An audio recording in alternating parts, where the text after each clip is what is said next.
This is the richest bandit in Nigeria's history. As a matter of fact, some say in the early 2000s, all of Lagos belonged to this man. Meet Godo, also known as the one-eyed bandit. Born Abiodun Egunjobi, Godo grew up in poverty and eventually got involved with street criminals in his late teens. Then in the late 1990s, he was arrested for armed robbery and murder and spent about 7 years in prison. But when he came out, something changed. He became obsessed with revenge and blamed the Nigerian police for everything that had happened to him. Over time, he slowly built one of the deadliest robbery gangs that Nigeria has ever seen. The gang reportedly operated across Lagos, Osun, Oyo, Ogun, Kwara and Ekiti states, using AK-47s, rocket launchers and explosives. But what made them especially dangerous was strategy. Godo studied police response patterns and used that knowledge to plan operations that were extremely difficult to stop. And inside the gang, there was said to be one standing order: shoot the police first, take their weapons and continue the operation.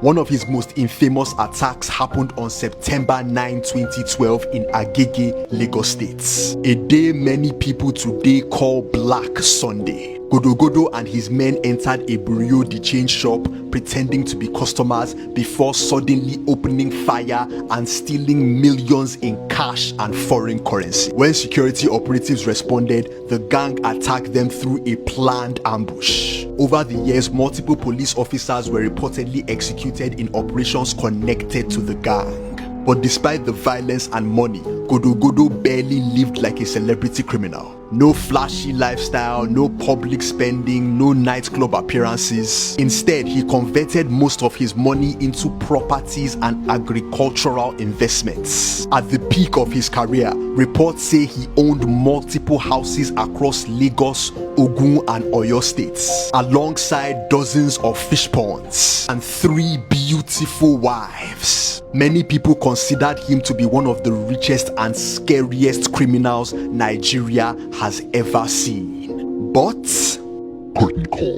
for years, a special security unit had reportedly been tracking him. And in August 2013, police stormed one of his homes in Ibadan and arrested him. According to reports, officers also recovered AK-47 rifles and thousands of rounds of ammunition from the property. When he was later paraded before journalists, many people were shocked by how calm he looked. He allegedly confessed to multiple robberies and killings without any remorse. Then weeks later, reports claim he became born again in prison and that God had arrested him before the police did. And after that, silence. His case kept getting delayed until public information about him practically disappeared. Till date, many Nigerians still do not know what eventually happened to Godo after 2013. Some believe he was secretly executed by officers. Others believe he quietly disappeared back into society. Either way, Nigerians stopped hearing the name Godo. Were you in Lagos during the time of Godo, or did you hear any stories about him? Let us know in the comments. For more.